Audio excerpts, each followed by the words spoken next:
There's a kind of quiet you only find in places where the land stretches out and the wind does most of the talking. An Indiana cornfield, a small town, the sort of place where you assume the scariest things are far away, happening to someone else, somewhere else. But for decades, Fort Wayne and the surrounding communities lived with a different kind of quiet. Not peaceful, heavy. The kind that forms when a question hangs in the air for years and nobody can answer it. For 30 years, a killer stayed hidden. And what made this case even crueler is that he didn't just disappear. He reached back into the community with threats and taunts, trying to keep everyone afraid, trying to stay in control. He thought he was smarter than investigators, smarter than the town, and definitely smarter than whatever science could throw at him. But science doesn't need to brag. It doesn't send letters. It doesn't posture. It just improves, quietly, patiently. And once it's ready, it doesn't forget what it's looking for. This is part 2 of our series on the murder of April Tinsley. This is when DNA breaks the silence. Let's go back to 1988, when April's body was found. At the scene, investigators did what good investigators do. They collected everything they could. Fibers, fingerprints, anything that might matter later. And most importantly, they collected biological evidence that carried DNA. Here's the hard part. In 1988, DNA analysis existed, but it wasn't the powerful tool we think of today. Back then, DNA could help you in a limited way. It could rule someone out. It could sometimes narrow the field, but it couldn't do the thing everyone wanted most. It couldn't give you a name. And so the case dragged on. Leads, dead ends, years passing, a town trying to move forward while still looking over its shoulder. But that DNA, it never went away.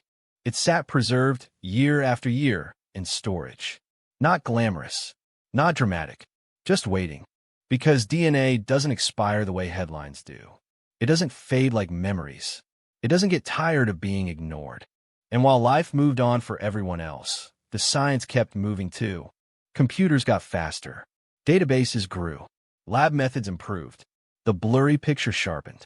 And then, in the mid-2010s, a new approach started changing the rules for cold cases. Forensic genetic genealogy. And if you've heard that term before, you might associate it with big headlines. Decades-old cases suddenly solved, suspects identified long after anyone thought it was possible. But let's slow it down and make it plain. Traditional DNA searching is like checking a face against a list of known people. It's powerful, but it depends on one big thing. The person has to already be in the system. Genetic genealogy takes a different path. It doesn't ask, is this person already on the list? It asks, who are this person's relatives? And then it starts building outward, like tracing roots under the ground. By 2018, investigators decided the April Tinsley case deserved that chance. To do it, they turned to one of the best-known names in the field, C.C. Moore. C.C. Moore is a genetic genealogist whose work has helped crack open cases that sat frozen for years. Cases where there were no witnesses left. No clean leads. Just evidence and pain. So how does it work exactly? Step 1. The crime scene DNA is converted into a format that can be compared in genealogy databases. Those are the kinds of databases people use when they're trying to learn about their ancestry, find distant cousins, or fill in missing family history. Step 2. The database looks for partial matches. And these aren't perfect matches like you'd see in a criminal database hit. These can be distant. A second cousin, a third cousin, someone who shares bits and pieces of DNA, enough to suggest they come from the same extended family tree. Step 3. The hard work begins. Genealogists take those partial matches and start building a family tree, using public records and historical documents. Births, marriages, obituaries, migrations, all the ordinary paper trails that, put together, tell you where a family came from and where it branched. Then step 4, you narrow it down. You look at age, location, who could physically have been there in 1988, who fits the profile. In April's case, the trail led to a family. And within that family, attention narrowed to 2 brothers. One of them, investigators believed, fit best. His name was John D. Miller. He lived in Grable, Indiana, not far from where April was taken. And what's chilling is how normal this looked on the surface. No flashing warning signs. No famous criminal record that would have made people say, of course it was him. Just a person who blended in. But here's the thing about DNA. Blending in doesn't matter. At this point, investigators still needed a direct comparison. A legal, lab-confirmed match between Miller's DNA and the DNA preserved from 1988. And they didn't start with a dramatic movie-style confrontation. They started with what's often used in investigations: discarded items. Trash left outside. Items that might carry biological material. The lab tested it against the crime scene DNA, and it came back as a match. After 30 years, the faceless presence that haunted a community wasn't just a suspect anymore. He was identified. Now it wasn't a mystery. It was a case heading toward an ending. On July 15, 2018, police went to John Miller's door. Imagine the weight of that moment. For the investigators who'd carry the case. For April's family. For a town that had lived with fear and unanswered questions. Miller answered the door. Quiet. Ordinary. Like any other day. And officers asked him a question that, in so many cases, triggers denial or confusion. Do you know why we're here? And he didn't pretend not to know. He said her name. April Tinsley. In that instant, the whole performance he'd maintained for decades cracked. All the intimidation. All the childish cruelty in those threats. All the ego behind the idea that he'd outsmarted everyone forever. Gone. There's a pattern we see with offenders who taunt communities.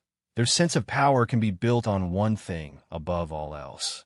The illusion that they can't be touched. But when that illusion breaks, sometimes the wall comes down fast. They're no longer the one directing the story. They're just the person being questioned. Miller confessed. He admitted to abducting April. He admitted to assaulting her and killing her. He admitted he was responsible for the messages that had terrorized people for years. For 3 decades, the loudest voice connected to this case was the killer's taunting presence. But in the end, he didn't get the dramatic finale he imagined. The case didn't end with another threat or another cruel note. On December 26th of that very same year, he was sentenced to 80 years in prison, essentially a life sentence. And for Fort Wayne, that sentence wasn't just a legal outcome. It was a release of pressure.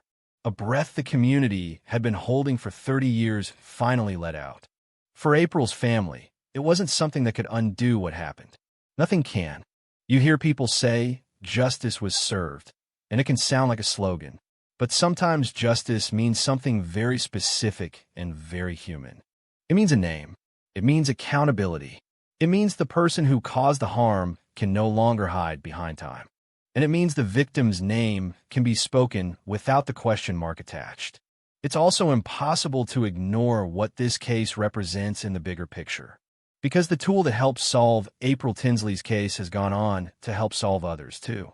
Forensic genetic genealogy has given investigators a way to speak for victims who can't speak for themselves anymore. It doesn't erase tragedy, but can break stalemates that lasted lifetimes. Before we close, I want to return to the thing taunting killers often misunderstand. They want to be known. They want to be remembered. They want to loom large, like a villain in a story that never ends. But that hunger to be seen is part of what exposes them.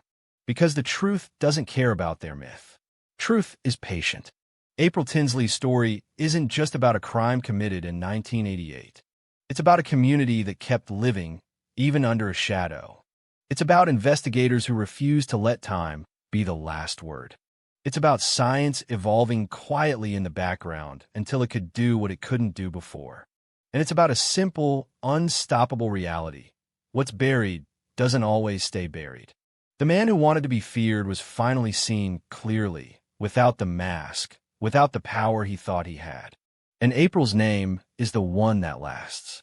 Until next time, stay safe out there, even on those quiet neighborhood streets.